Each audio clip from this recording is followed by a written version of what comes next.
could please keep their videos and microphones off, or microphones muted. That would really help maintain the quality of this video. And I just want to mention that in the chat box, I have put the information for a couple upcoming events. One of them is the online native plant sale hosted by the Wild Ones Illinois chapter. It's taking place from May 4th to May 10th, and there's a link to that in the chat box. And also on May 16th, the library will be doing a plant swap, and it does include a craft for kids as well. So if you know anybody interested in that, there's a link there for registration in the chat box as well. But I'm going to turn this over to Deanna. Thank you, Katie. And thanks for everyone that's joining us tonight. I'm the chair for the Greenways Advisory Committee. And on behalf of Greenways, I'd like to welcome everyone this evening. The Greenways mission is to connect McLean County residents with natural areas and improve their quality of life. To find out more, you can go to the website that's shown on the screen right now, mcplan.org/greenways, and you will find many of the Greenways sites that you can see some of the wildflowers we'll be talking about tonight. As Katie already said, please keep yourselves muted and your video off during the presentation because that helps. A lot of times there's background noise that you don't even realize is coming across, and we certainly don't want to interrupt our speaker. Also, questions. You will be able to ask questions. You need to put them in the chat box, and we will go through those at the end of the session. So at this point, let me introduce our program. Well, we all know that wildflowers are starting to pop out at places, Greenways location and other locations throughout McLean County. And we all enjoy seeing them. Sometimes we don't know exactly what they are, so we hope to remedy some of that tonight. Mary Jo Adams, our speaker, is an Illinois Grand Prairie Master Naturalist and a member of the Illinois Prairie Chapter of Wild Ones. She is also a rural property owner who has been restoring 55 acres of forest, wetlands, and prairies for more than 30 years. Her grandmother sparked her interest in wildflowers at an early age, and she's going to share her knowledge of some of the wildflowers we might encounter on outdoor adventures to Greenway sites. So without further ado, I will introduce Mary Jo Adams, our speaker. Mary Jo? Okay, good evening, everyone, and I'm glad you are joining us. As Deanna said, my grandmother sparked my interest in wildflowers.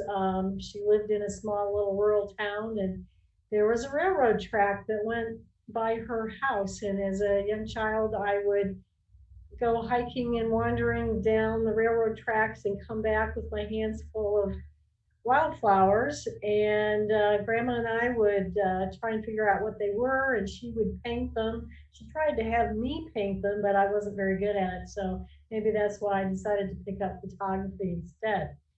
I do want to mention that I'm not a biologist at all, so hopefully you won't ask me any true biology related questions. I just have a passion for wildflowers, and I've learned not only from my grandmother, but from a neighbor who was very interested in native wildflowers.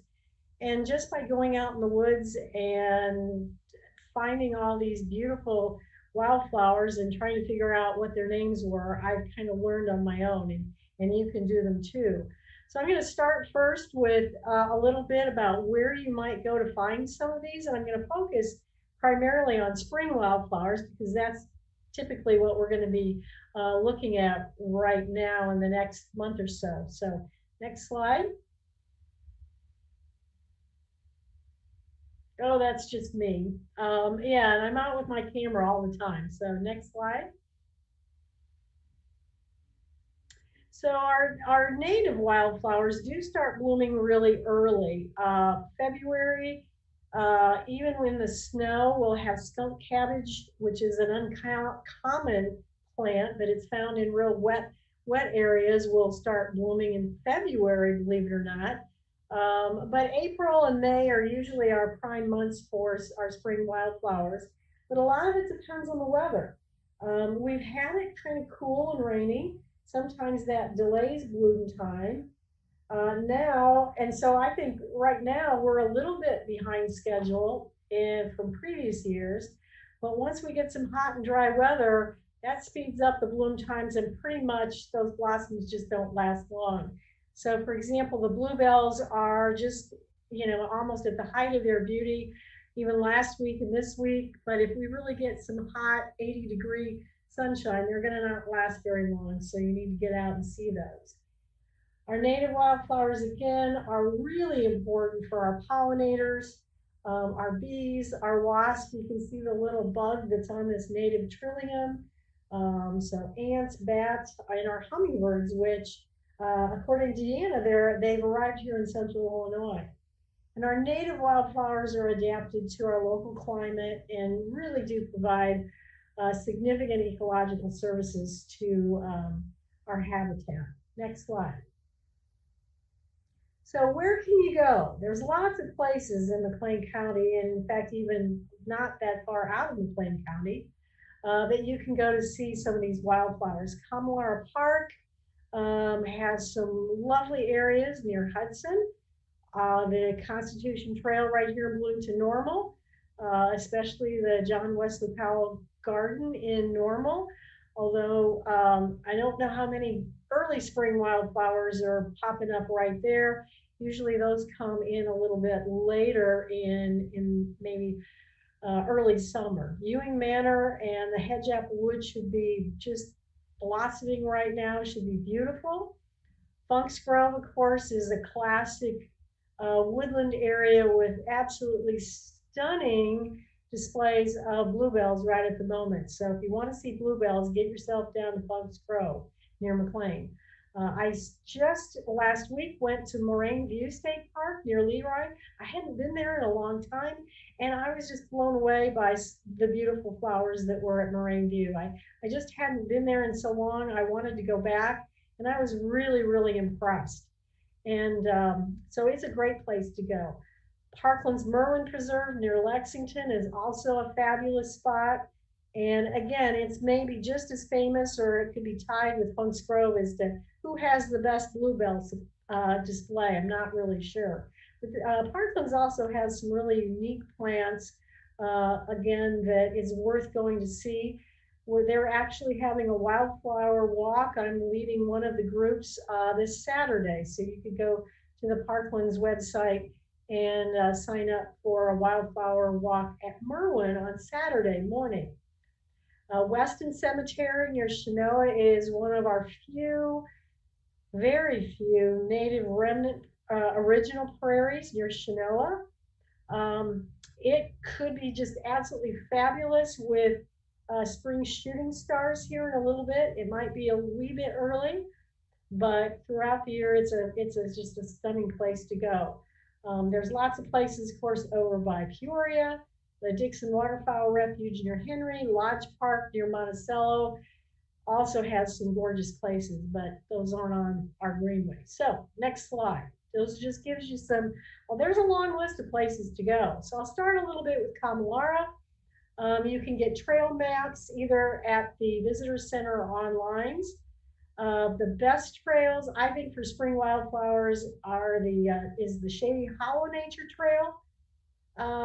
It's, again, fairly easy to do. It's considered moderate difficult. There's some bridges you got to go over. It's at the south end of the park. There's the John English Memorial Trail at the south end, which is rated easy. There's two sections of the John English Trail, a longer one and a short one. The Lakeview Nature Trail is on the west side of the park. It's moderate, and the Hillside Trail at the north end is, as it's named, hilly, so it's a little bit more difficult. And if it was muddy, yeah, it might be a little challenging. Okay, next slide. I think I've just got some, yeah, this is some pictures of Shady Hollow. It goes back, you can see 6 Mile Creek there to the right. And that's on the left there. The slide shows some of the bridges that you might have to cross. So if you have mobility issues, it could be a little tricky. And the middle slide just shows some trillium popping up in the woodland trails. So Shady Hollow is pretty much in the shade. Next slide. And the John English Memorial Prairie is out in the open. It typically has a better summer display and fall display of wildflowers. I'm not really sure what's going to be up they just burned it recently, so this spring it might not be quite as nice, but in the midsummer you can see these prairie blazing star are just fabulous. So it's a great trail to go on, and it's pretty easy.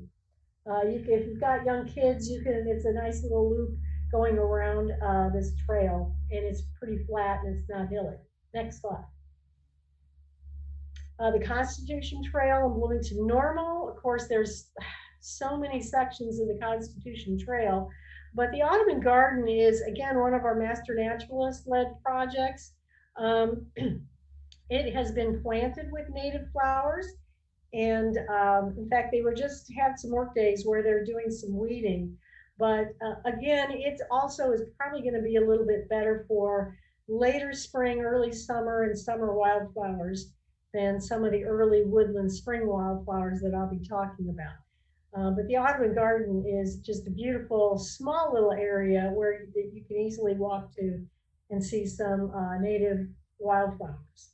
Next slide. And again, Ewing Manor, Hedge Apple Woods. Ewing has gorgeous bluebells, probably the prettiest bluebell display in town.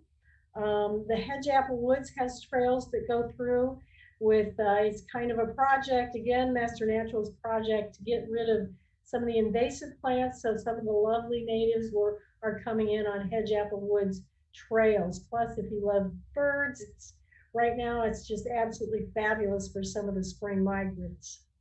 Next slide. Funk's Grove, of course, is again maybe up there for the best bluebell display. I don't know, we can argue with that. But lots of trails that wander both in the timber and through open prairie. The spring flowers are gorgeous. And again, I do want to remind people that Funk's Grove is a dedicated state nature preserve. So I've seen some people out there thinking that it's okay to maybe dig up some plants, but that's a no-no. Don't do that because it is illegal. So there's bluebells in the image to the left, and the image to the right is down in an area called the Seep, which is a wet area. And those are Marsh Marigolds down there. So right now they would be really pretty. Next slide. Yep. And again, that's just the timber at Funk's Grove, and probably lots of mayaples down there. And the open prairie is down closer to Sugar Grove Nature Center. As you drive through the timber and head south, you'll get down to Sugar Grove Nature Center in the parking area. But there's also trails that go through additional timber down at Sugar Grove. So in the summer and fall, it's also beautiful down there for wildflowers. Next slide. And again, as I mentioned, Moraine View, great little area. This Tanglewood self-guiding nature trail I went on, and I thought it was fairly easy. You could get yourself a little muddy if there was a lot of water, but it was really pretty. There's bluebells, all kinds of spring wildflowers. Down by the creek there, they've been doing some clearing, so in the next couple of years, it should be really fabulous. Next slide. And the Timber Point Trail, this is handicapped accessible. That's why I put the picture on the left. So if you had someone with a walker or a wheelchair, you could go through a really flat, easy trail through here. This was really, really beautiful. I was really surprised. I don't know that I've ever actually been on this trail. And right now the mayaples are blooming and some of the other woodland trillium, and it's just a lovely trail. It goes down to the lake, and then loops around and comes back. So I highly recommend this one if you want an easy trail to hike and see wildflowers. Next. And I just threw this in because this is just an example of a open open area with bluebells that once it was cleared of some invasive plants, the bluebells came in, and they were clearing it from honeysuckle. And was right by the road. In fact, I think I took this picture from my car. So you can see these wildflowers in a lot of cases without ever having to get out of your car. Next slide. And of course, Parkland's foundation, the Merlin Preserve, is their kind of keynote preserve. It's near Lexington. There's 3 locations for parking on the south side, the north side, and the west side. And again, spring wildflowers are just fabulous at Merlin. You can go through a light timber area called the Savannah and hike down into the floodplain where the Mackinac River flows through. The trails are open 24/7, so if you want to go hiking at night, you can. But they do not allow dogs on any of the Parkland's Foundation preserves. No dogs are allowed, not even on a leash. No trail bikes either. So, or Kamilara, if you want to bike and look at wildflowers at the same time, you better go to Kamilara. And again, I've got the Parkland's website there. And we haven't had really, knock on wood, any flooding so far this spring. So like last year, the bottomlands were full of water. You can't get down there. So often it does get flooded down there. Oh, thank you. A lot of folks are putting things in chats of other areas to go that I haven't mentioned. Those are all fabulous. But again, if it's flooded at Merlin, don't go down near the river during a flood. It's just too dangerous. Stay out of there. At the very least, you'll get muddy and wet. And the very worst, you could get swept away in a flood. So it's just way too dangerous. But we don't have that problem this year, thankfully. All right, next slide. This is just, again, the stunning carpet of bluebells down in the floodplain at Merwin in the spring. I'm looking forward to getting down there Saturday because it should look like this, if not even prettier. So again, we can have a vote of who thinks which area is prettier, whether it's Funks Grove or Merwin. And I think really it would end up as a tie. It should be. Both of them are just wonderful. Next slide. Again, there's a hillside. You can see the river on the right. There's a lot, because this hillside faces south, it gets maybe a little bit more sunlight than down in the floodplain. So we get some really nice flowers that bloom in the spring along that hillside. And of course, down by the river, the bluebells, and it's just a great place to go hiking for spring wildflowers. Here's some images of Weston. Again, one of the few original remnant prairies. The shooting stars should be coming on in there. But I think, personally, I think the fall maybe is the prettiest season to go to Weston. I do want to tell people, though, if you do go to Weston Cemetery, it's maybe not all that easy to find. You have to go east from Chinoa a little bit, but there are no trails, although people have hiked through the prairie and kind of made some trails. But if you have mobility issues at all, this is not the place to go. Nothing is mowed except a very small little parking area.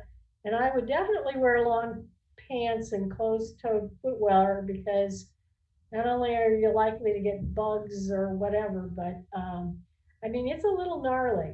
So, and again, maybe not as easy to find as you like. It's totally surrounded by either corn fields or bean fields on the south and east side, and there's a railroad track that goes along the west side. But you can, you know, hike in, and actually the gravestones are still there, and it's really a unique place. I love going to Weston.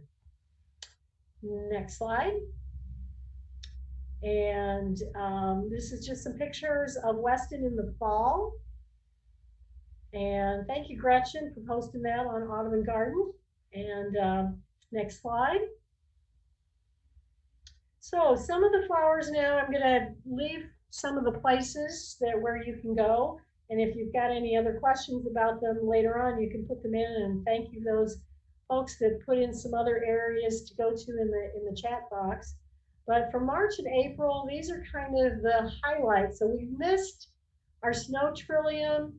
There's still some spring beauties out in a little bit. The dogtooth violet, I think you might be able to see. Sharp-lobed hepatica is pretty well done blooming. I have a few bloodroot left that are still blooming. The Dutchman's breeches are still blooming, and the Marsh Marigolds. So I'm going to go through these plants, and trust me, I could have, I had to really go with some of the more common ones, but there's just way too many. I could have gone through the whole book and talked about all these flowers, but we didn't have enough time. Okay, next slide. I think I've got with the snow trillium. These are relatively uncommon. I don't know of any place in town that has them, but Funk's Grove has them. Fugit Woods may have them, and maybe up by Pontiac. But it's the earliest of our trillium, usually bloom in mid to late March. They're usually on a steep hillside, which makes it sometimes a little tricky to find. So if you do find these, it's pretty special. And they're usually not going to be on a flat trail. It's going to be on a hillside. But like I said, you're probably going to have to hike to go find them. Funk's Grove has them, but they're way back in the woods. So you're not going to be able to see those from the car. But I like them because they're real tiny. They're very delicate. And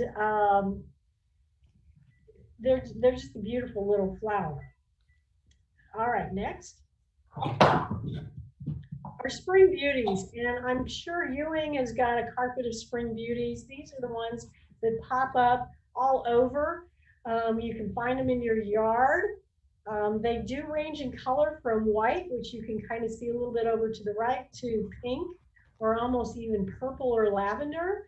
So Ewing is going to have them, Hedge Apple Woods, Funk's Grove. I think all of the parks, because this is a really common one, are going to have the little spring beauties. They're really tiny little flowers. They're very delicate, and you know, they'll go dormant here fairly soon, and we won't see them. In fact, most of these spring woodland wildflowers are called spring ephemerals because they do go dormant. Their vegetation kind of dries up, and then they'll just kind of be lost under the leaf litter or whatever until they pop up again next spring. All right, next slide. This is the white dogtooth violet. This is, sometimes you have to look for it a little bit, and in a lot of cases, you see the leaves first before you see the flower. You can see the flower of this violet, and again, it's a dogtooth violet. It's kind of curved down.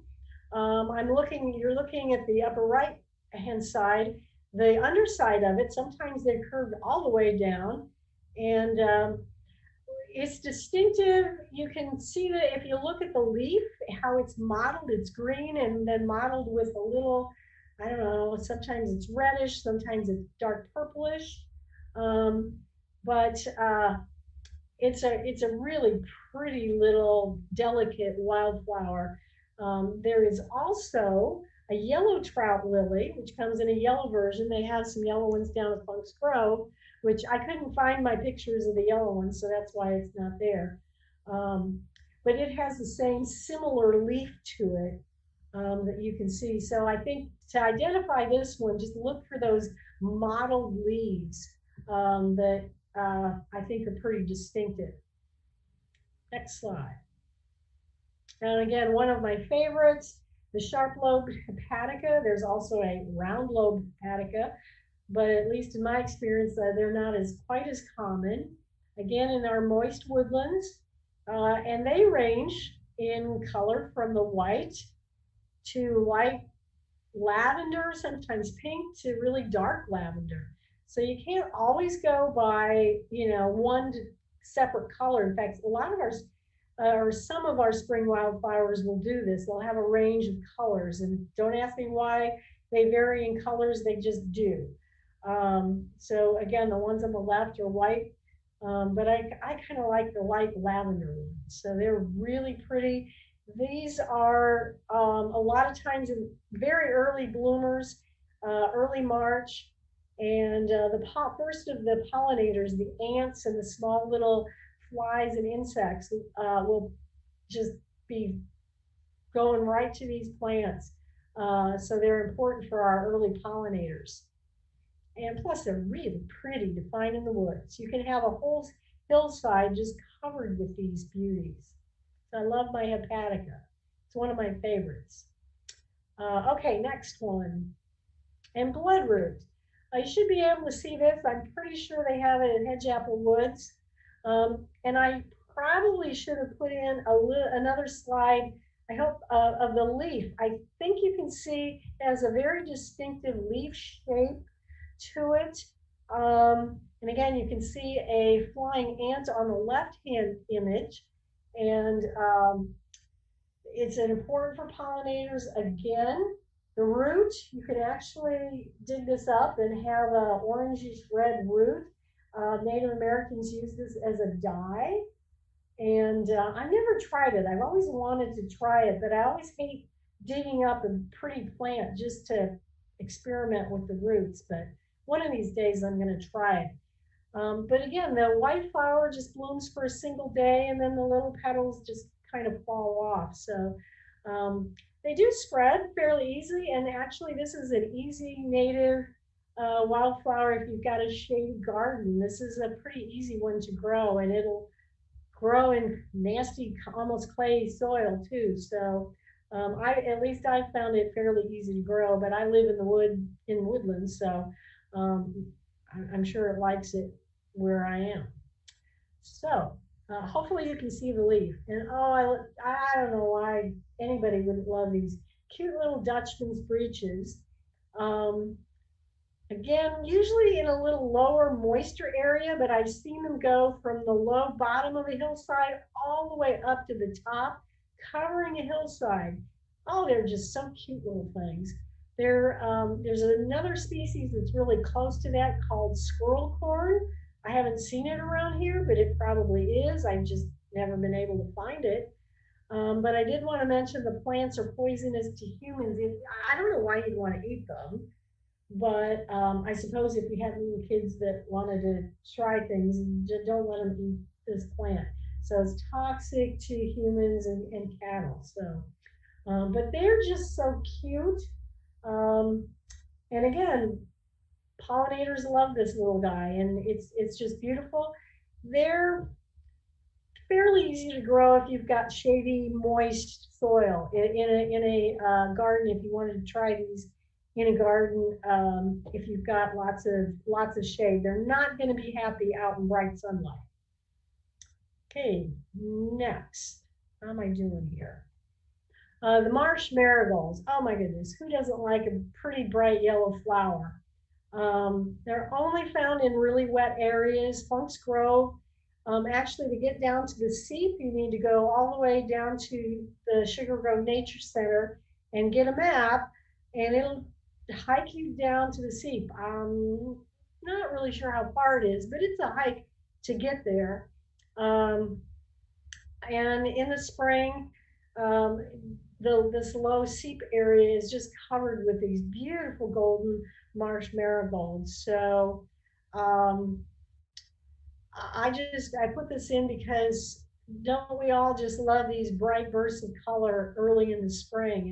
And in fact, I think maybe that's why so many people like to go on wildflower walks in the spring, is because we're all, after a long cold winter, we're all desperate for some pretty colors. And I just love this shade of yellow in the marsh marigolds.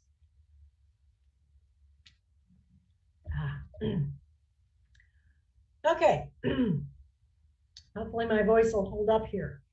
From April to May, we've got a lot of these flowers coming on strong. Of course, our bluebells right now are just glorious.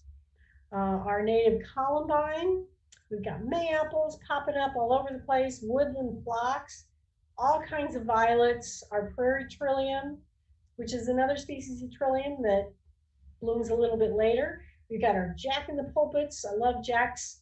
We've got hoary cocoons, shooting stars, and I forgot to put on this list wild geraniums. So next slide. Here's our bluebells. I don't know how you couldn't love bluebells. You do have to have a lot of moisture, but you can grow bluebells in your garden if you've got shade, and they'll even take a little bit of sun, but not if it gets really hot and dry. Um, I will warn you, they do spread, however.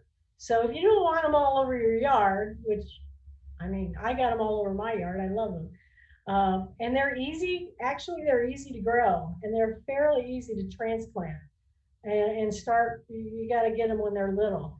But again, they're Ewing, Funksgrove, Merlin, and similar to the Hepatica, they'll range in color from, you can see the white ones. I've seen white ones down at Funk's Grove. I've seen white ones in our woods.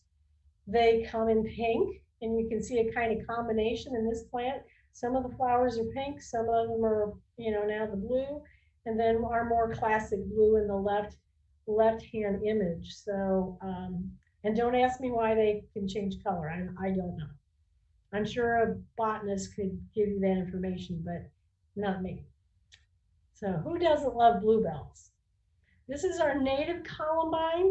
Some of you might love and I do love the Colorado columbine that comes in maybe purple and pinkish color. Our native one comes only in kind of a magenta or bright red color.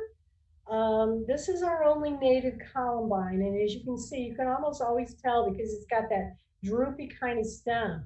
But again, it needs moist woodlands, and the hummingbirds it's a magnet for hummingbirds. This is really easy to grow.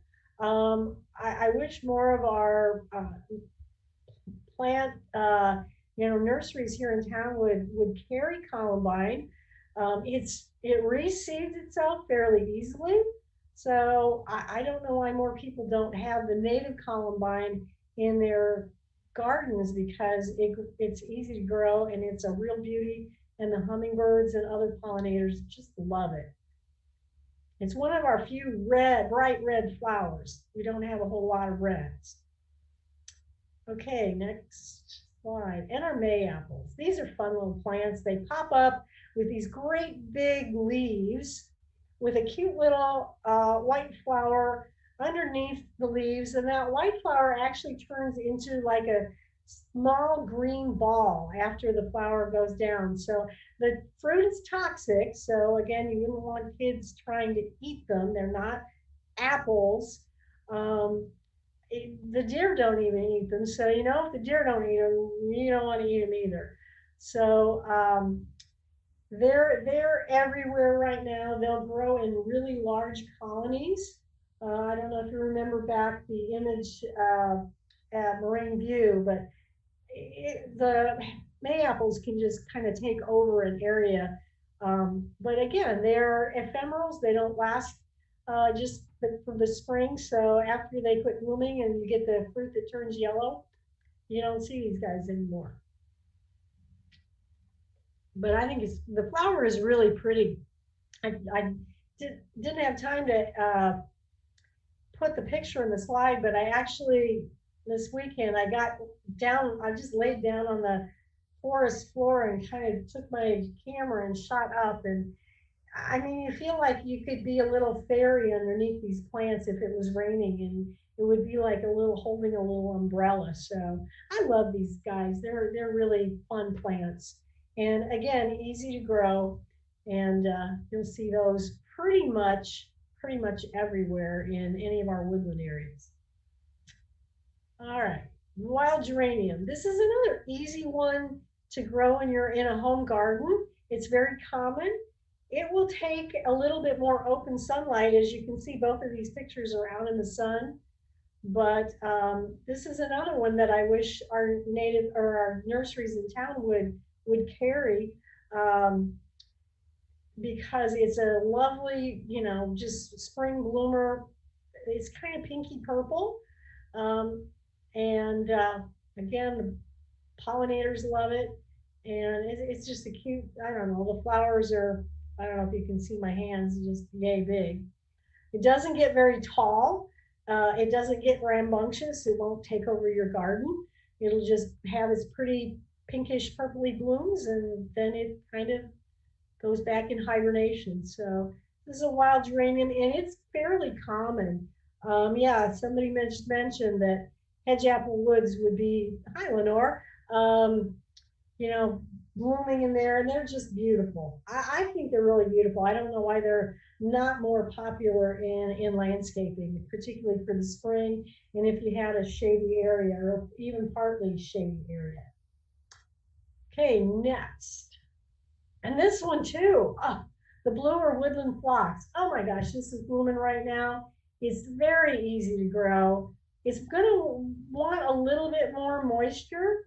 I've got a lot of it down in our lower woodland areas, less so the higher and drier it gets. Actually, I live out along the Mackinac River north of town, and so our house is up on the hill, and so we've got some really steep ravines, and then of course we've got floodplain. So it's happier in the lower ground where it's a little bit moister and less so as you get up higher. So if you've got sunny, dry clay soil, it's not going to like it there. But if you've got shade and moist soil, this is an easy one, very easy to grow. And I'm pretty sure this one is, I hope it's going to be for sale at the native plant sale. And I'm sure the wild geranium would be also, but this is neat. If you've got some friends that have them, they're really easy to transplant. Oh yeah, so Hedge Apple Woods is at Ewing Manor. Yes, it's part of the trail there, sorry. Okay, next one. And violets. Violets are my mom's favorite flower. I think she told me once that she wanted to get married in April because she wanted a bouquet of violets. And she actually did that. So we've got right now common violets are blooming everywhere. And in fact, I just saw a Facebook post not too long ago where somebody asked, are violets, considered a weed? Well, I hate to get into a discussion of what's a weed and what's not. I wouldn't consider it a weed. The common violet, you can almost have a carpet of common violets. I'm okay with that. If you don't want a violet growing where it is, then just move it somewhere else. Violets are really important for some of our pollinators. It's a host plant for a lot of our butterflies. So the butterflies need violets. I mean, I don't know, people call dandelions a weed too, but I just leave dandelions alone unless it's growing somewhere where I don't want it to, like maybe in my vegetable garden. So the violets, oh my goodness, I don't know what's not to like about a violet. We've got several different species of violets. So I just mentioned 3 here, which are going to be a little bit more common. Well, the common violet or blue violet, arrowleaf, which is more of maybe an open woodland type, or in a savanna. We'll maybe see some of the arrowleaf violets. They're also, pretty blue and purple, blooming on Saturday. And of course, the yellow violets. Of course, violets come in white also. So they come in a variety of colors, from light purple. I don't know if I've seen pink ones, but violet. Violets are a little bit variable in their color, and I personally love little violets. I think they're just absolutely adorable, and I would never call them a weed. But again, a weed is something you're growing where you don't want it to. That's my definition of a weed. So if it's growing where you don't want it, just take it out and move it somewhere else. All right. Next is our prairie or purple trillium. The purple or prairie trillium is going to be the more common one.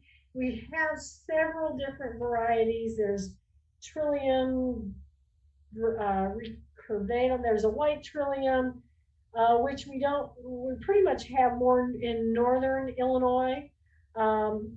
But this is our classic woodland trillium that you're going to see at Funk's Grove, at Merlin, at you know, at Hedge Woods or Ewing. So it's the most common one, so that's the one I featured.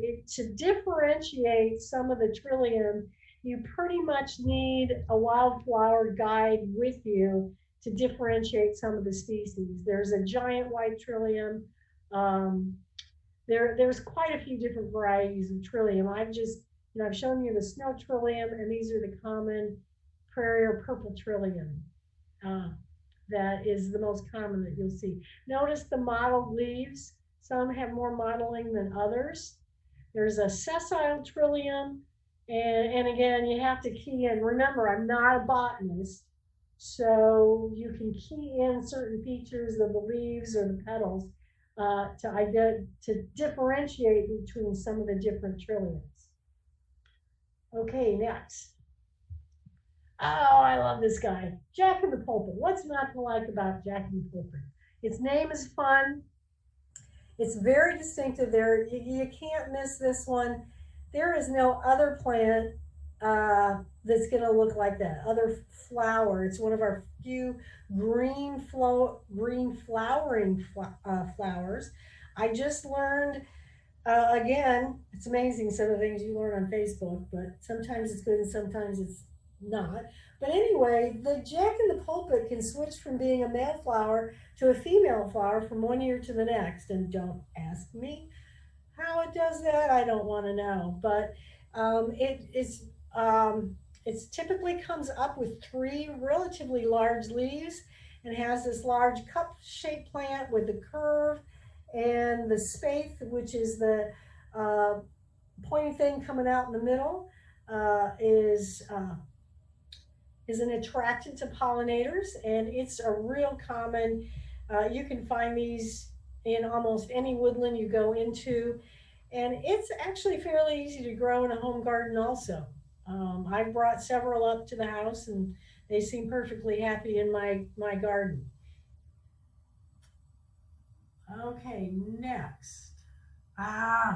What's not to like about shooting stars? These are absolutely gorgeous. Hopefully we're going to see these tomorrow blooming at Merlin. Because remember I mentioned that Merlin has that south-facing slope. That's the first, I remember when I came back to Illinois from living out in the East Coast, I went to Merlin and I found the shooting stars there, and I was just blown away. I had no idea we had shooting stars here. They're absolutely beautiful. You can grow them in a garden also.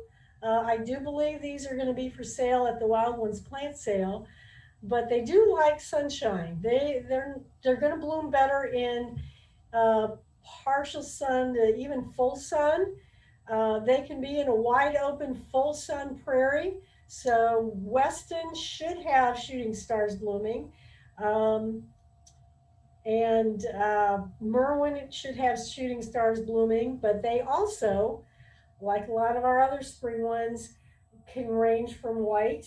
The white ones are ones that came up white in my garden to dark purple. So I just find them just gorgeous.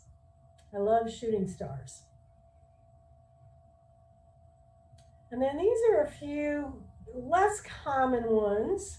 The one on the left is called Dwarf Larkspur, and they should be blooming at Merlin Preserve.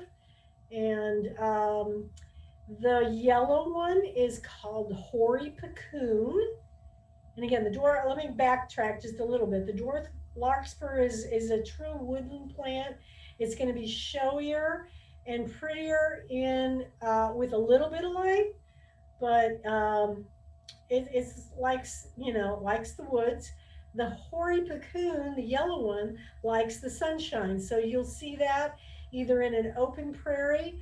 It should be up at Weston Cemetery, but it's also on the hillside at Merlin. So I love the name. How can you not? I don't know where they come up with some of these names for these plants, but Hoary Cocoon. And it's kind of a classic. It's not all that common.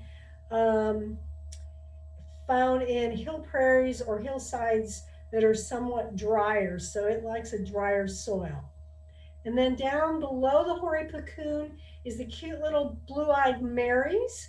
A lot of people sometimes think that these are bluebells, but you'll find these at Funk's Grove. And I apologize for not getting, I didn't have a close-up image of the blue-eyed Marys. I just had, down at Funk's Grove, right alongside the road, you can find the blue-eyed Marys. And they're usually not mixed in with the bluebells. Usually they could be, but usually they're not. I don't know. Maybe they don't like each other. But I love the little blue-eyed Marys. They're a smaller flower, but they're really cute. And although I've never seen them grow in anyone's yard. Okay, next slide. I'm going to talk now, go away from our native wildflowers and just mention what are not native spring wildflowers. And the image on the left are grape hyacinths, which are mixed in with violets. Now, I'll admit, these grape hyacinths, I took this picture, they're from my yard. You can see my rock there. I probably planted them 30 some years ago because I think they're pretty, but they're not native. I would say they're okay. They're not really causing a problem. To my knowledge, they're not considered invasive. But I just wanted people to know that they're not a native wildflower. They're pretty, and I like them, but they're not our natives. And the image to the right is what's called Siberian Squill. It's also pretty. It's a really pretty blue flower, and it's been planted widely. You probably see a ton of this along the Constitution Trail. Because it spreads very easily. They have tiny little bulbs, and I think the squirrels and the chipmunks and the little critters dig them up and plant them elsewhere. And they can spread. I mean, I don't mind them in my garden where they're contained. I'm a little worried about the squill because it's starting to move outward into our woodlands, and I'm not real happy about that. So as it spreads out into what I call my more natural areas away from the gardens right by my house, I'm getting a little concerned about it. And because they have a tendency to maybe take over, I don't know how much they're going to inhibit our more natives. The pollinators, I will say, to the squill's benefit, pollinators and the insects seem to like the squill. So maybe they're not all that bad, but I just kind of worry about them moving into our true natural areas. I don't think they should be there. Okay, next slide is our really nasty. Now this one, everybody, if you see it, you need to get rid of it. This is garlic mustard. It should be blooming right now with a white flower. That middle picture is from maybe 2 years ago from Hedge Woods. Our master naturalist went in and we were doing some work and we were pulling this stuff. I have been pulling it at Parkland's preserves. I've been pulling it on my property. I pull it wherever I can.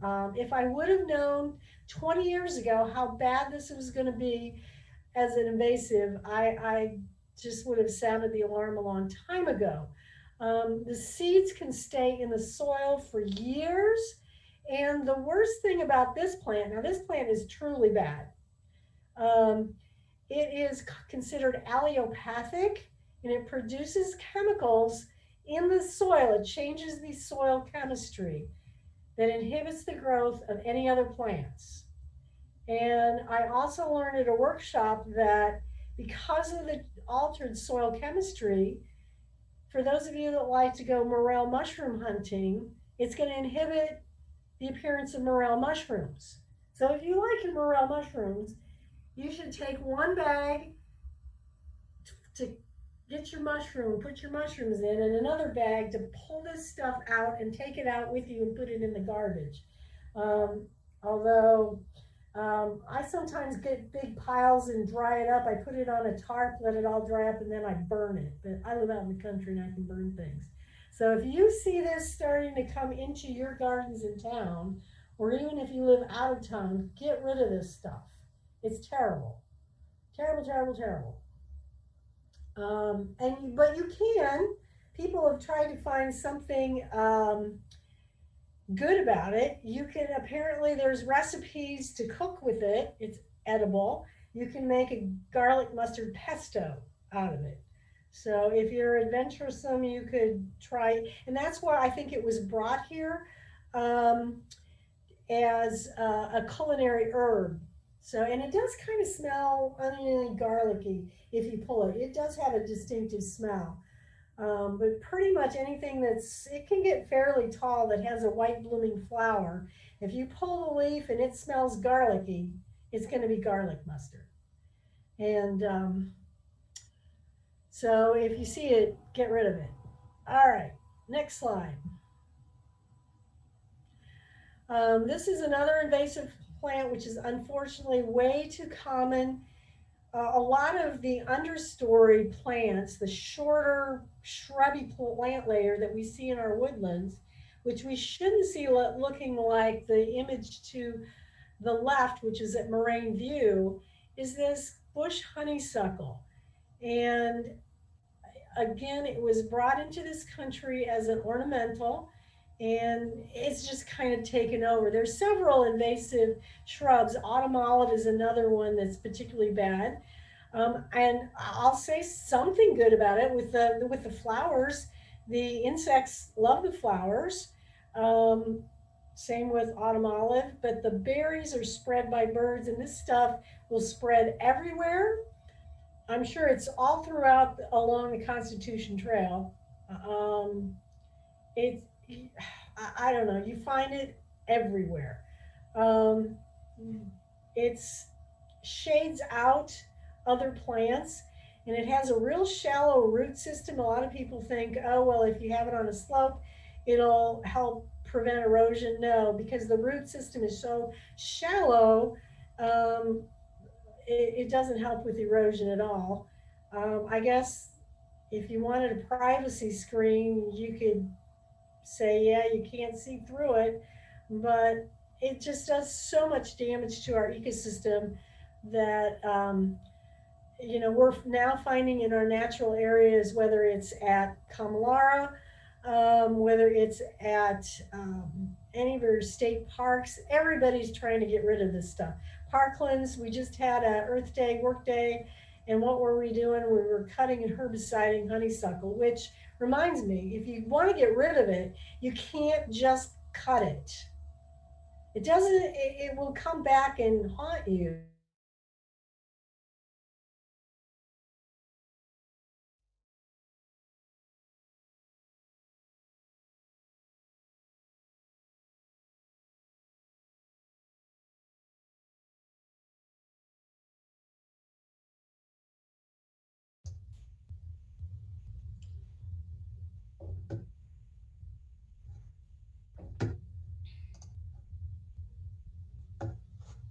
Okay, is it frozen for everyone?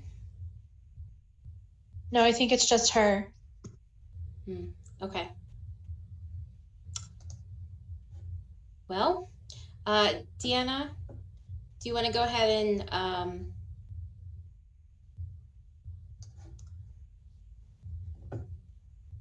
see if there's any questions that you can answer?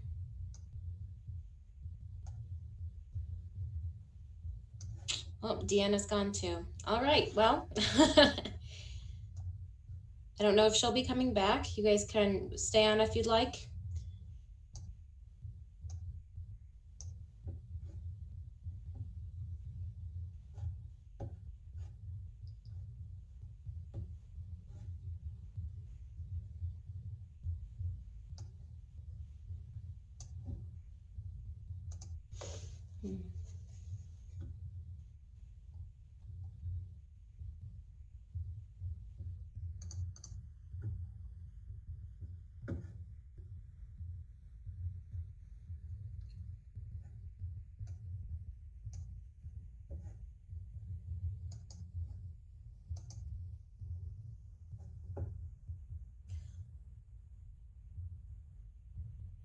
Hi, Deanna, are you back? Katie, Yep. I can't hear what she's saying. I don't know what happened. Yep. She's been frozen for a little bit. Okay. So if she rejoins, then we'll get her back. But okay, I thought maybe it was just me, so I went out and came back on. Gotcha. Okay. Yeah. No, I saw you left, but okay. it's frozen for everybody. So I'm guessing maybe it was her computer. Okay. If she doesn't come back, you want to? Can I just kind of close it out then? Yep. We can give her a couple more minutes. That's too bad because it's such a great presentation. So Lenore, Lenore is talking about Hedge Apple Woods. Okay. Oh, somebody says she's coming back on. Okay.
Okay. Oh, I'm so sorry. Oh, that's okay. What did you want to say? I was just going to ask if this was the first instance of this type of presentation. Hello? Or if this has been a reoccurring presentation. This is the first presentation for related to wildflowers. Yes. I have Mary Jo on the phone here, so Deanna, if you would like to tell me the questions, we should be able to hear her through speakerphone. Hello. Okay, let me do that. First, I want to thank Mary Jo for a wonderful presentation, and Alyssa Cooper is recording it, so it actually will be available on the Greenways website, and should be within the week available there. And there were a number of questions that came up. I want to mention, some of you were asking where different sites were. On the McLean County sites that she mentioned, those are on Greenways. So if you go to Greenways, you will find those, and it will give you directions. So that's a good resource to use. Also, you will find in the chat some of the other sites that were mentioned, and you can look those up online. Most of the time, if you just Google the site, you can find it. So Mary Jo, are you ready for a few questions?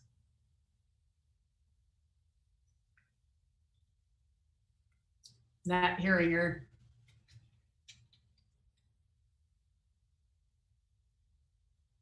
Having technical difficulties. All right, Dee, what's the first question? Okay. The first question is,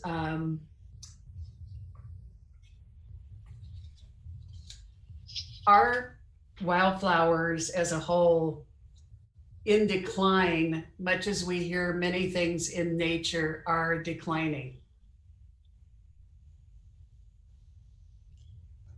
All right, Mary Jo, somebody asked, are wildflowers in decline, just like many of our nature-related features are in decline? Yes and no. Some of the more common ones are not, but are more rare, like finding native orchids, which I didn't have a slide with some of our native orchids that you can find. They're significant in decline. The cute little, like the blue-eyed berries, the dwarf larkspur, and the hoary cocoon are in decline because the habitat that they need is, being altered. And, they can't live in these areas with the garlic mustard and honeysuckle and everything else. So, some of your tougher plants, believe it or not, the bluebells are pretty tough. They're doing quite well. So it just depends. Some are, some aren't. Okay. Mary Jo, another question was, what is a good app to use for wildflower identification?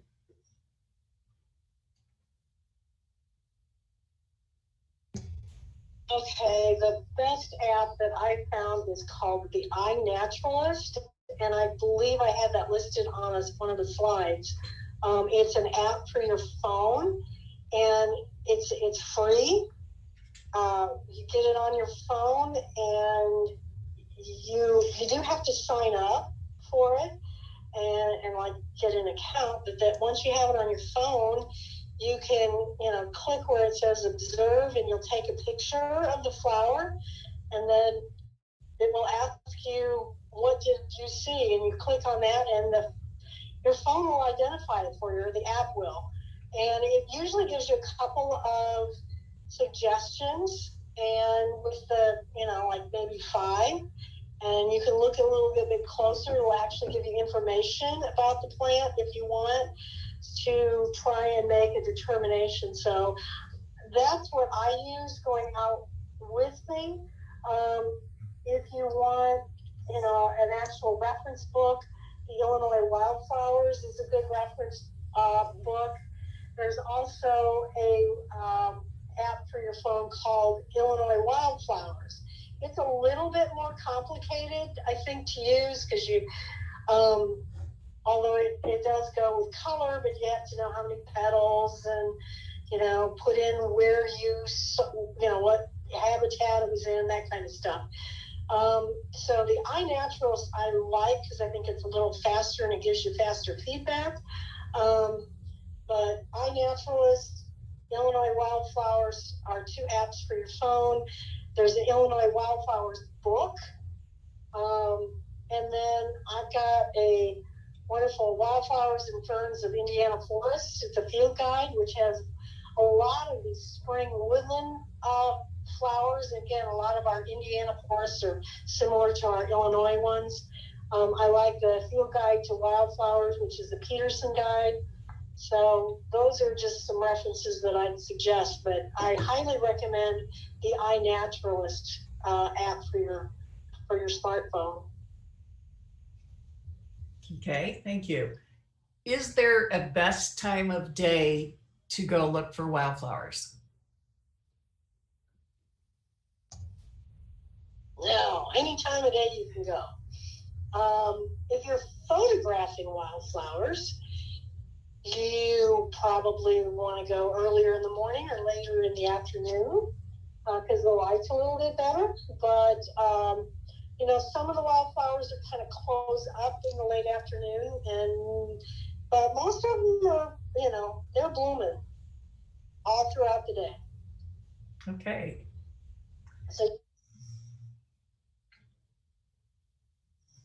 I think we have a lot of people that I've seen in the chat commenting, Mary Jo, what a great presentation you had. And one last question is, since I assume that you cannot go out and dig up wildflowers in a park, what is the best way to get some of these native wildflowers and where to plant in my garden?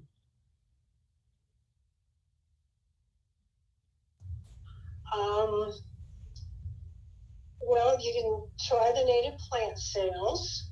you can, hopefully you have a friend that lives out in the woods and you can ask them for transplants. I've let a lot of folks, I shouldn't say this, but my good friends, I'll share my plants with, and the ones that are easy to grow, like the bluebells. I've shared bluebells with a lot of folks, and they're easy to transplant. By the way, there's another native plant sale from Grand Prairie Friends in Champaign. They're having a native plant sale. And A&B Hatchery has some native plants. Owen's Nursery has a few native flowers. I just purchased some butterfly milkweed at Owen's, but also A&B Hatchery has some, and Casey's has some native plants. I'm not sure, I haven't been out to New Pagans this year, but they used to have some natives. Not a huge selection, but the more we purchase them, maybe the more they order. And you can also find them online. Prairie Nursery and Prairie Moon Nursery are good, reliable sources for online sources for plants. But a lot of these native plants, I've had mixed experiences with ordering them online. In one case, I don't know what they did with shipping, but they came pretty much toasted, and I got a refund, but the plants were all dead when I got them. So, but they try to do their best with shipping. So again, Prairie Moon, which is out of Minnesota, and Prairie Nursery, which is out of Wisconsin, you can order them online also. Okay. And you can get seed online, but the woodland plants are a lot trickier to start from seed. Thank you, Mary Jo. I want to thank you for a wonderful presentation for Greenways, and I also want to thank Alyssa Cooper for recording it, and Katie Gandhi for putting the program on in cooperation with Bloomington Public Library. Again, the program was recorded, so you will be able to see it soon on the Greenways site.